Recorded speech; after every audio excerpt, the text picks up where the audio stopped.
Operations Cell Structure Protection Group on Commander 7, go ahead, Rob. Got about 3 engine companies here. We're trying to I need knock your down strength report. embers in the backyard, so we could use a little help here.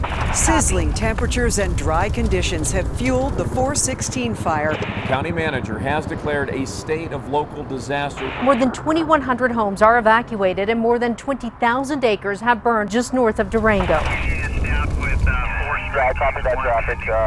We're moving on. You have homes that will be impacted in less than 5. It's usually not the immediate fire that affects the fish population. It's the monsoonal rainstorm that happens afterwards. That rainstorm just sends tons of mud and ash and lots of nasty chemicals that come out of the soils and trees, and it's toxic to fish. So we knew it was going to be a devastating event. How did you explain to your wife that you were driving into a wildfire to rescue a fish? She's used to it.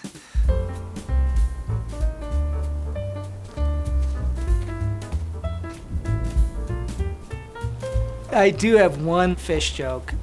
What did the smallmouth bass say to the largemouth bass when he ran into the dam? Hey, you dumb bass. Oh boy. My name is Jim White. I'm an aquatic biologist for Colorado Parks and Wildlife. A lot of people have no idea, but it's an awesome job. I think the cool thing about fish is most people don't really get to know them. Fish do have personalities. They very much have a hen pecking order, particularly trout. A friend of mine one time said you couldn't help but be anything but a fish biologist, and he was correct when he said that. Cutthroat trout are absolute jewel of a trout. Anybody that's ever seen one, they're fantastic, but they're fairly delicate. They typically occupy sort of these more open reaches. That's probably why their coloration is the way it is. It's kind of that goldeny, bronzy color that matches really well if you're in a sunlit stream. Cutthroat trout were widespread before Western settlement. During that time, there was a destruction of not only the natural environment, but also the introduction of non-native trout. Because cutthroat trout did not evolve with any other species of trout in the systems, they didn't evolve sort of defense mechanisms against increased competition and predation by these other trout species, and so they quickly started to disappear.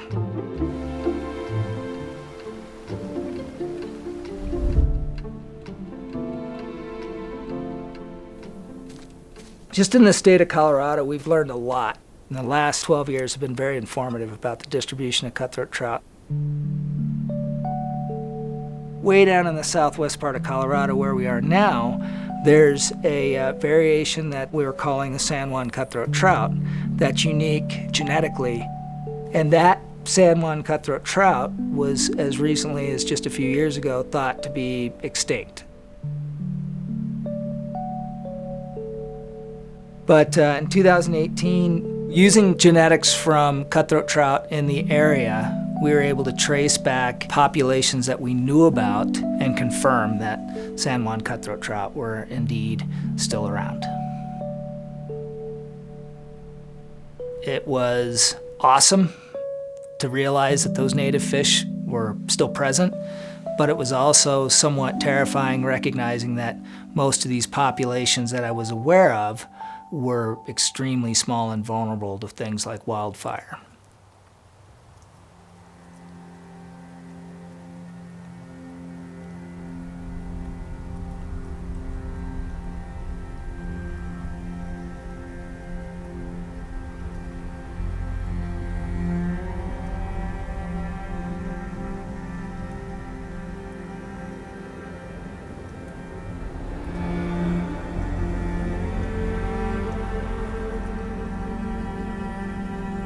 Why is it necessary to conserve species?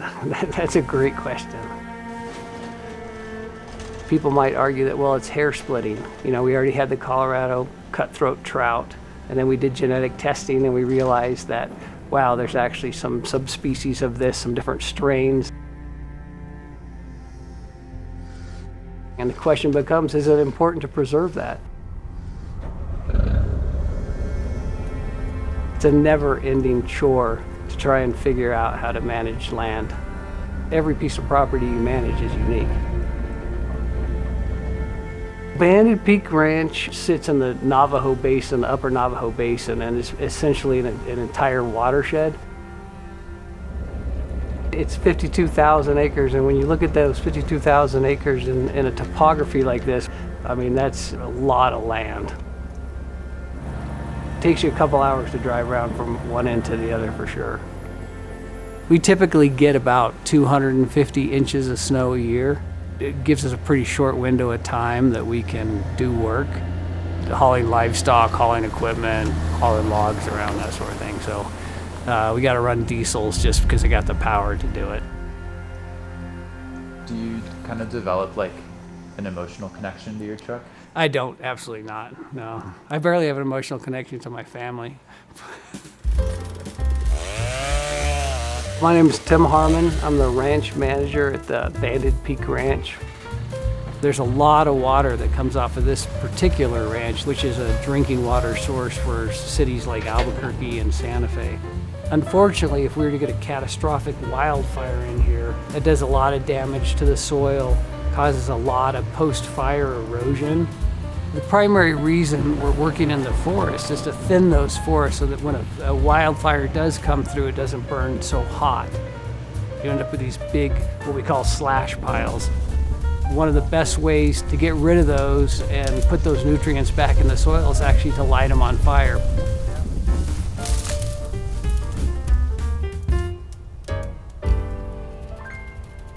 I think it's absolutely important to invest in cutthroat. Anytime you have an opportunity to take a unique organism and preserve it and protect it, it's worth doing, worth the resources. If you're able to do that on an entire watershed, then you start to have a real impact.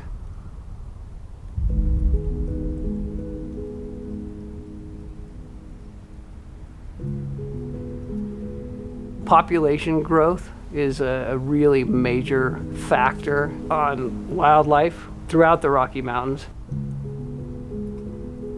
What you're starting to see is just loss of viable habitat, and obviously kind of a warming trend is really showing a heavy impact, I think, in this region.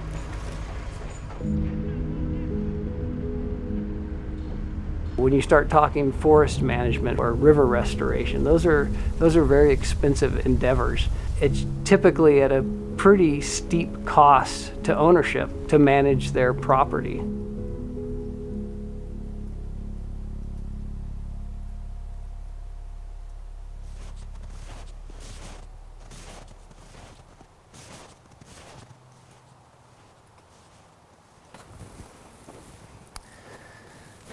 So this is where the 416 fire happened. We're at the southern end of the fire, not far from where it started. And this was 2 years ago that it burned, but you can still see the large standing dead timber from the severity of the burn.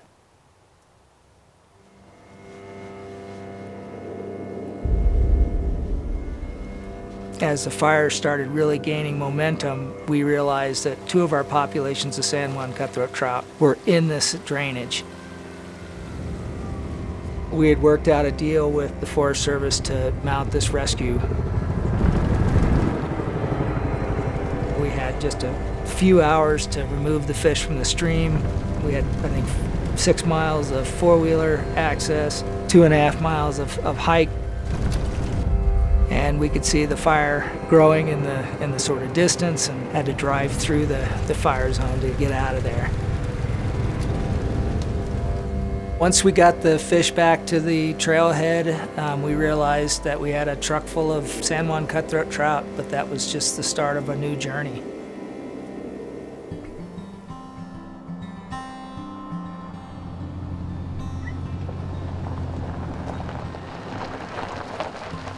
Tim? Hey Jim, how's it going? Good, how are you doing? Good, welcome back. Good to see you. On this ranch, we happen to have 2 of the 6 existing streams that have that San Juan strain of the Colorado Cut. Today, we took some fish that they raised in the hatchery and reintroduced them into a new stream. We needed partners with other streams that had San Juan Cutthroat trout in them to step up and help us create more genetically diverse populations. Banded Peak Ranch was ideal for setting up a pond that could strengthen the San Juan Cutthroat trout populations.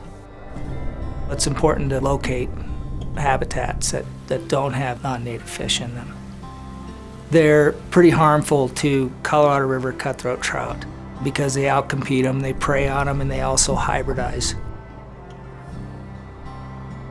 On public land, it's relatively rare to find a piece of water that hasn't already had non-native fish widely distributed in the watershed above that lake. Having a really good working relationship with private landowners is critical. Banded Peak Ranch has some of the most remote headwater streams in the state of Colorado.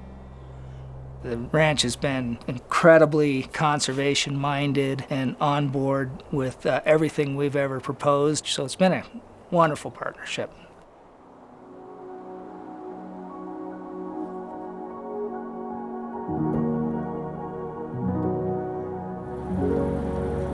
Aldo Leopold said, preserve every cog in the wheel because you may not understand how important that one cog is. That philosophy guides our management for cutthroat trout.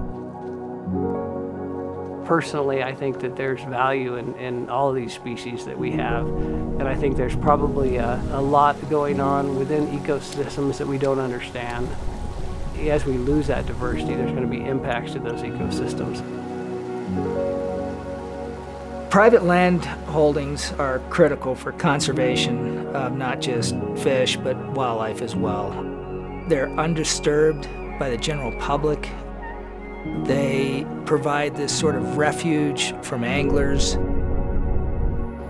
One of the beauties of private land is that you have an opportunity to experiment a little bit. As long as you're partnering with the right authorities, then you can have some real action-oriented projects and hopefully get results quickly. In this particular area, there's a really amazing effort at collaborative land management between the states, between the Forest Service, private landowners. There's a place at the table for everyone. I think there's real power in that. Releasing these fish into the wild is really an awesome feeling. They've had a lot thrown at them, but they're persisting.